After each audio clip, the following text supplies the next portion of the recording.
Hello, this is Jim Stockstill bringing you another program from my program entitled The Handwriting on the Wall. Now I want you to stay with me. I got some revelation and I've got some facts.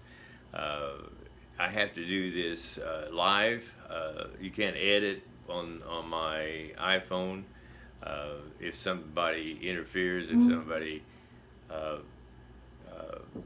interrupts, it just interrupts us. Okay? So I want you to listen here. This is good stuff. This is good stuff. Look. Trump knew there was going to be foreign intervention in this. He knew that these voting machines were easily hacked. He knew all this. He knew that there was going to be ballot stuffing and that there was going to be voting fraud and that people were going to be pushed out of the way. This is interference in a national election. Do you hear what I'm saying? This is interference in a national election. This is going to supersede our constitutional laws and put them back. It won't push them out of the way, but it's going to supersede it because this is interference by foreign entities in a national election. So listen to this. Listen, he appointed John Ratcliffe to be head National Department of Intelligence, to be the head of the National Department of Intelligence. Now, this is huge. Ratcliffe is a supporter of Trump, and he's been backing Trump for a long time. And here's what happened. This is what started the mechanism. This is what made the mechanism go right into play. The minute that November 3rd happened, Ratcliffe had 45 days to get a report out of how there was interference. And there was plenty of information. There was plenty of intelligence. He's got 17 intelligence agencies under him already working on this for a long time. Let me tell you what the 17 agencies are. You got the Drug Enforcement Agency, the Federal Bureau of Investigation under him, Marine Corps Intelligence, National Geospatial Intelligence Agency, National Reconnaissance Office, National Security Agency, the Navy Intelligence is under him, Department of Energy, Department of Coast Guard Intelligence, Central Intelligence Agency, Army Intelligence, CIA is under him to a certain degree. So he had all this information coming, okay?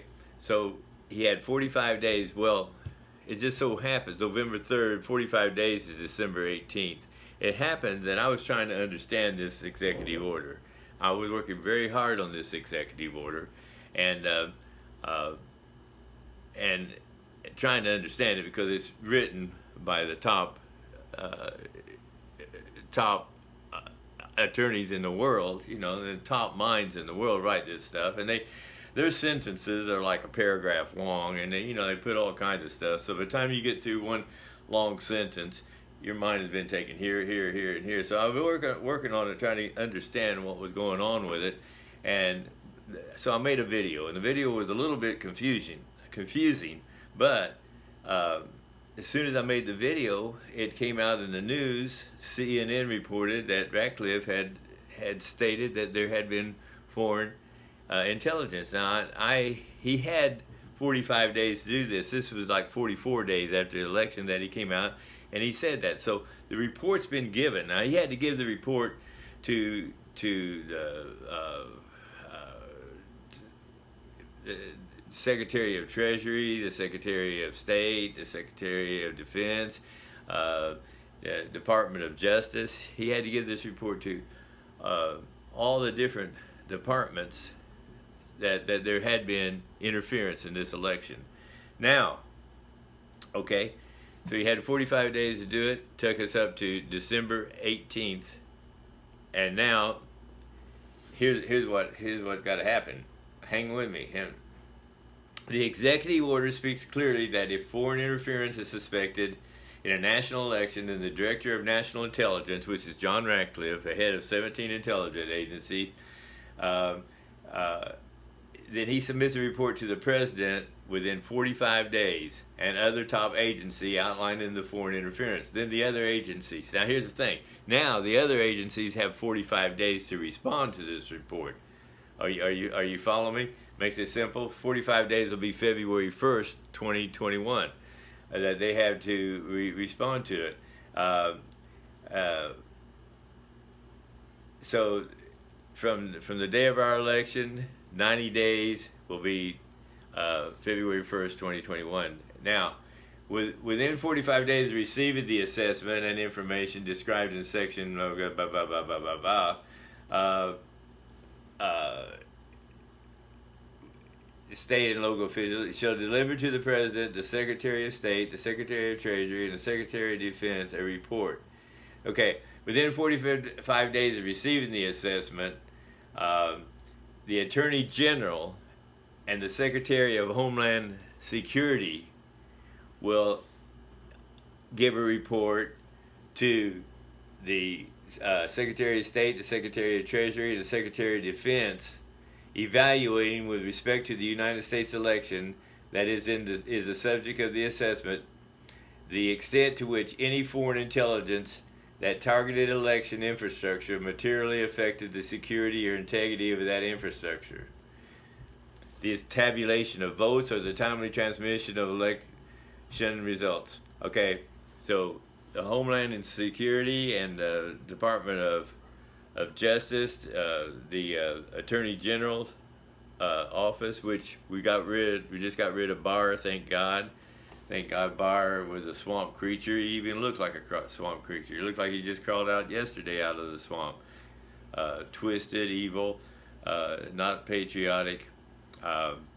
And we've got a new acting Attorney General. That's really good for this. That's really good for this. So they got 45 days now, and then they'll be submitting a report saying how the votes tabulation was a screw, how somebody messed with, hacked with the vote, hacked the machines that calculated the votes. Am I saying it right? I'm trying to get this out. I'm more of a preacher, and it's easy than a political analyst. But anyhow, preachers got to be involved in this kind of stuff because God gives us revelation and insight into this. Now right now the ball's passed to the Attorney General's office and the Homeland Security, and they're going to submit a report.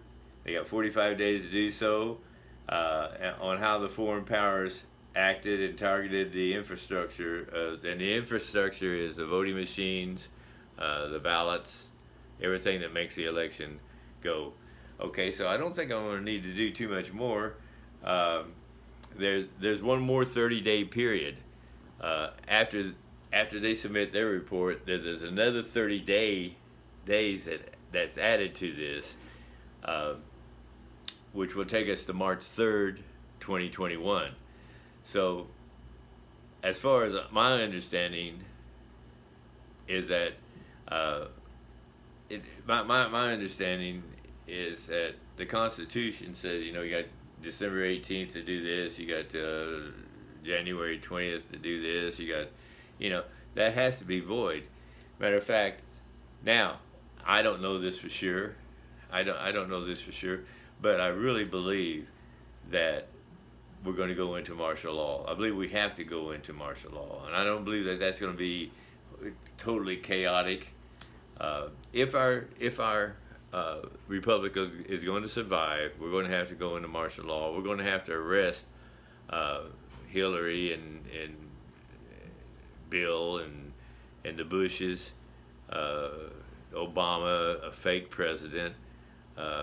Good gosh, there's been so much lies and deception. And if you're young, you don't know what the lies and deception are.